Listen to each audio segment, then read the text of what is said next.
PDI kan selama ini punya kecenderungan memasangkan capres-capresnya itu nasionalis religius gitu. Mahfud MD itu nggak ada beban sejarah mungkin ya.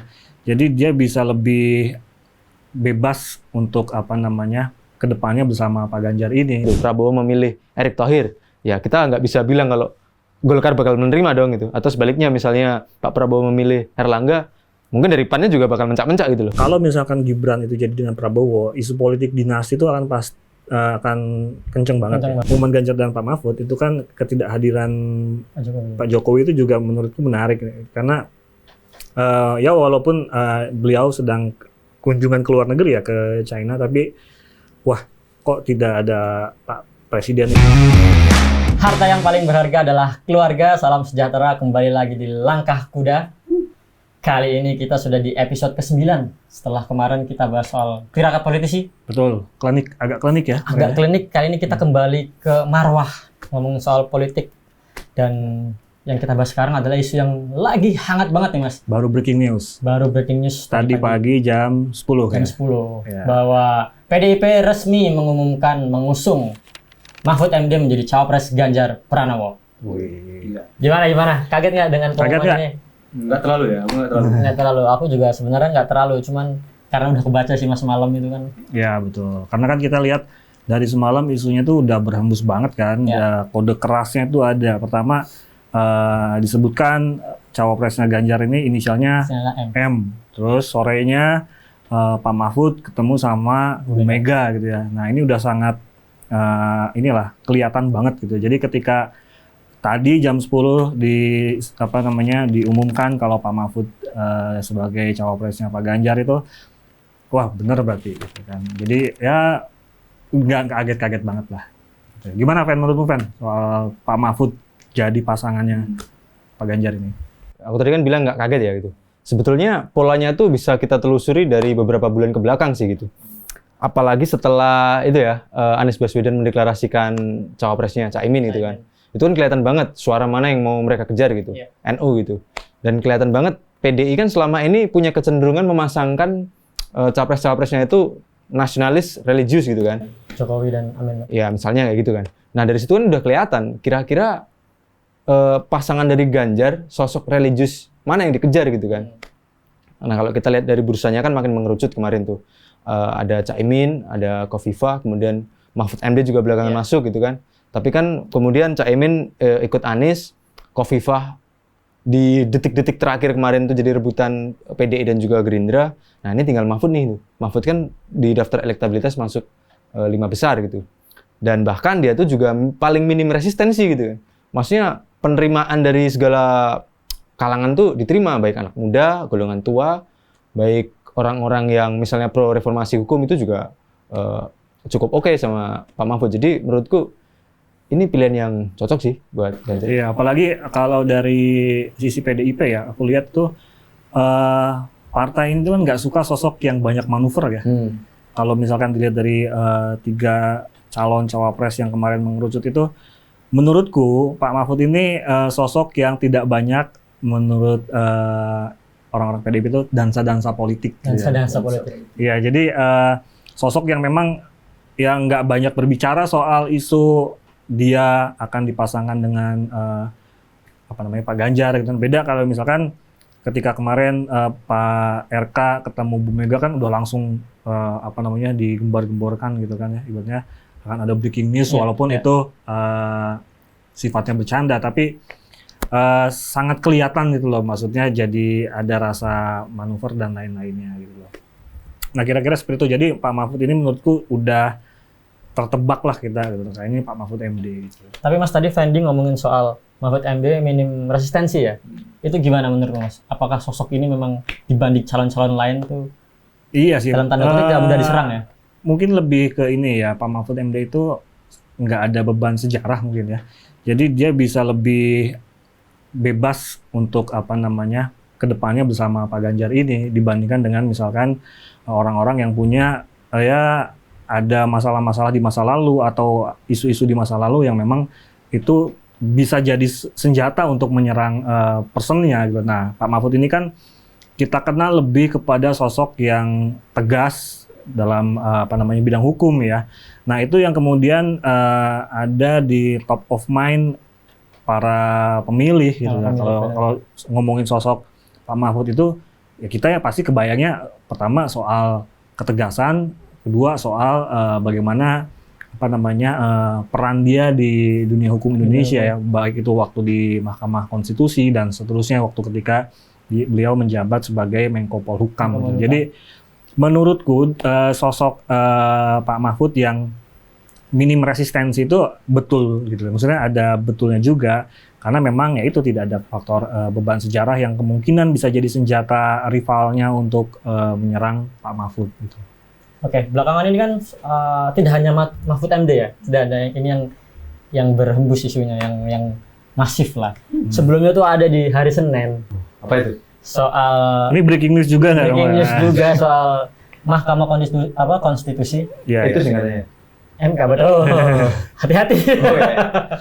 Mengesahkan mengesahkan salah satu pasal yang berbunyi bahwa dianggap menguntungkan Gibran. Iya, soal cawapres, batas usia cawapres yang di bawah 40 tahun tapi punya syarat pengalaman memimpin menjadi kepala daerah.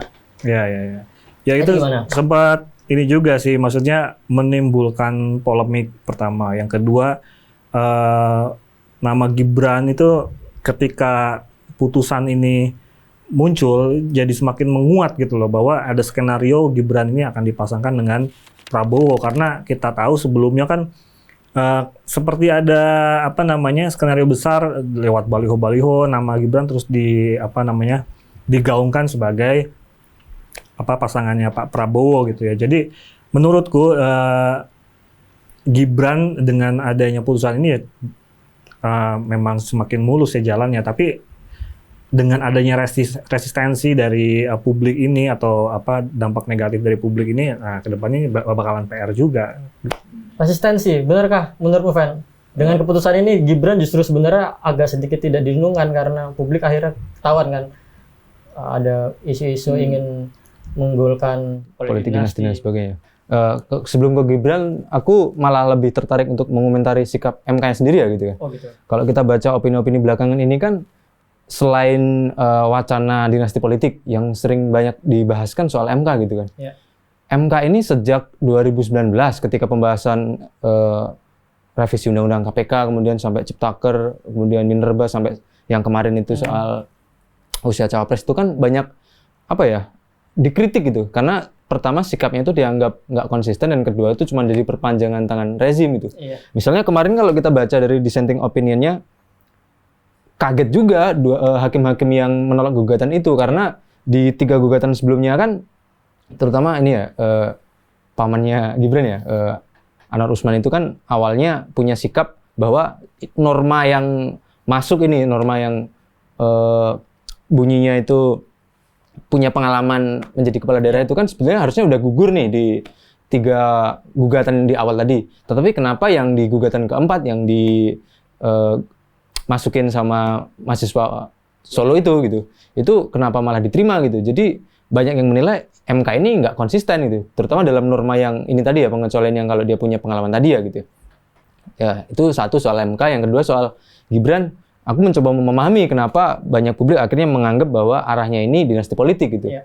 Karena kalau kita lihat banyak pengamat menilai Jokowi ini pengen menciptakan legasi setelah dia nggak jadi presiden lagi gitu. Caranya seperti apa? Ya paling mungkin adalah memasukkan kerabat atau keluarganya di jabatan-jabatan strategis di pemerintahan. Ya. Misalnya kalau yang udah kelihatan kan Bobi gitu di Medan. Kemudian adik iparnya di MK gitu kan, yang dia jadi perpanjangan rezim bisa lah gitu. Kaisang kemudian yang dia bukan kader bukan apa jadi ketua umum PSI gitu kan, pengusaha pisang gitu kan. Di Ekuador juga ada tuh BTW gitu. Pengusaha pisang jadi presiden itu. Kemudian yang terakhir Gibran ini. Meskipun belum sepenuhnya bisa jadi cawapres, tapi kan peluang jadi cawapresnya besar karena di goals-nya gugatan ini. Jadi menurutku, aku cukup mewajari kenapa publik itu bisa melihat ini sebagai arah ke dinasti politik Jokowi, karena persoalan itu tadi. Soal elektabilitas, Mas. Soal elektabilitas Gibran, tadi aku mencatat gitu ada 2 survei gitu, indikator politik tuh menempatkan Gibran di posisi ke-5 cawapres. Terus Polittracking Indo juga posisi ke-6 gitu. Sebenarnya kalau dari sini urutannya agak masih di bawah gitu. Tapi kenapa kemudian nama Gibran yang muncul di ini Prabowo? Ya, kalau menurutku sih itu masuk akal ya. Pertama, karena memang jargonnya Prabowo kan sebagai perpanjangan atau kelanjutan dari pemerintahannya Jokowi gitu ya. Nah, dengan dipinangnya Gibran ini harapannya kan tentu mengambil efek elektoral dari Jokowi ya, atau efek ekor jasnya dari Jokowi lah. Yang mana kita tahu sendiri kemarin kan secara kepuasan kinerja itu kan Jokowi kan tinggi banget ya. Jadi itu yang kemudian coba ditangkap oleh koalisinya Pak Prabowo ini dengan hadirnya Gibran, memungkinkan untuk para pemilih Jokowi itu berlabuh di pasangan Prabowo Gibran pertama. Yang kedua adalah tentu aja ini kemungkinan besar jadi solusi yang terbaik ketika para koalisi ini ada Partai Amanat Nasional, ada Golkar, ada Gerindra, ada Demokrat dan lain sebagainya mengajukan masing-masing pimpinannya sebagai calon wakil presiden. Nah, ketika salah satunya itu dipilih, kemungkinan akan terjadi guncangan gitu ya. Nah, Gibran ini jadi solusi terbaik ketika para calon ini punya masing-masing cawapres gitu loh. Jadi sebagai penengah lah, ini jadi solusi terbaik dari koalisi Indonesia Maju gitu ya. Gibran solusi terbaik. Menurutmu gimana, Pen? Kalau dari segi elektoral ya, menurutku ini masih perlu diperdebatkan lagi itu. Tapi kalau dari segi misalnya apakah bisa menaikkan popularitas branding dari Prabowo yang dia sejauh ini mulai membranding sebagai sosok yang muda, Gen Z dan lain sebagainya itu kan. Kucing segala macam. Ya, ini mungkin udah cukup lah gitu. Karena kalau kita melihat misalnya dari berbagai survei selain yang tadi disebutkan ya gitu kan. Sebetulnya kalau misalnya simulasinya itu Prabowo dengan Gibran itu justru malah menurunkan elektabilitas dari Prabowo itu sendiri gitu. Lantas pertanyaan kemudian kenapa justru malah milih Gibran untuk jadi cawapresnya gitu. Ya, yang pertama jelas tadi untuk memecah kebuntuan karena kalau misalnya seandainya itu Prabowo memilih Erick Thohir, ya kita nggak bisa bilang kalau Golkar bakal menerima dong gitu. Atau sebaliknya misalnya Pak Prabowo memilih Erlangga, mungkin dari PAN-nya juga bakal mencak-mencak gitu loh. Jadi Gibran ini sosok yang bisa jadi penengah lah gitu. Karena dia bukan dari salah satu partai koalisi meskipun rumornya yang terakhir dia mau ke Golkar gitu ya. Nah, yang kedua dari segi branding itu tadi gitu, Gibran ini penerimaannya di kalangan anak muda cukup tinggi gitu. Bahkan dari respon-respon dia di media sosial gitu. Dia hanya kalah dari survei terakhir ya, yang gue baca, dia itu cuma kalah dari Ridwan Kamil itu. Itu pun kalau misalnya lokusnya diarahin ke Jawa Barat itu. Kalau misalnya di seluruh Jawa, dia cuma kalah tipis dari Ridwan Kamil. Artinya Gibran ini cukup populer di kalangan anak muda, terutama di media sosial gitu. Nah, ini mungkin bisa jadi solusi buat Prabowo nih. Kan dia belakangan ini udah mulai kayak gitu tuh, membranding diri sebagai anak muda. Nah, dan kedatangan Gibran mungkin bisa jadi pelengkap ya. Simbiosis mutualisme ya gitu. Di samping itu tadi gitu. Mungkin kalau kita bicara di awal, ya karena ada kepentingan-kepentingan untuk melanjutkan legasi Jokowi ya kalau dari Prabowo tadi. Tapi aku pikir kalau misalkan Gibran itu jadi dengan Prabowo, isu politik dinasti itu akan kenceng banget. Karena akhir-akhir ini aja ketika MK setelah memutuskan soal ada poin kepala daerah, pengalaman kepala daerah bisa maju sebagai cawapres ya walaupun belum umur 40 tahun. Itu kan udah jadi polemik yang luar biasa gitu ya. Maksudnya sentimennya jadi negatif. Aku pikir kalau misalkan ini terus-terusan terjadi, bukan tidak mungkin juga akan menggerus suara Prabowo Gibran gitu. Karena ya belum apa-apanya juga masif gitu loh. Apalagi ini nanti jadi bola liar yang sangat kemana-mana gitu kan. Pasti akan berpengaruh menurutku ya. Gitu sih. Oke. Ngomongin soal cawapres Prabowo gitu, di salah satu berita aku pernah baca bahwa sebenarnya Pak Prabowo ini udah pernah menyepil calon-calon yang bakal dia pilih gitu, siapa aja nominasinya gitu. Dia menyebutin dari daerah-daerah gitu. Nah, yang aku baca itu ada kemungkinan Pak Erick, ada Bu Hovifah, Gibran juga masuk, sama yang terakhir itu ada Erlangga gitu. Selain Gibran itu yang kita omongan barusan gitu, siapa kans yang paling besar menjadi cawapres dari Prabowo menurut Mas Ipang? Kalau menurutku sebetulnya untuk cawapresnya Prabowo ya, itu mengerucut pada 2 nama. Pertama Gibran, yang kedua itu Erick Thohir gitu ya. Nah, ini masih melihat situasi kalau menurutku ya. Kalau misalkan Gibran ini penerimaan publik atau opininya semakin negatif, bisa jadi Erick Thohir gitu ya. Karena Erick Thohir itu jadi pilihan yang masuk akal ketika tidak ada nama kuat lainnya ya selain Gibran ya.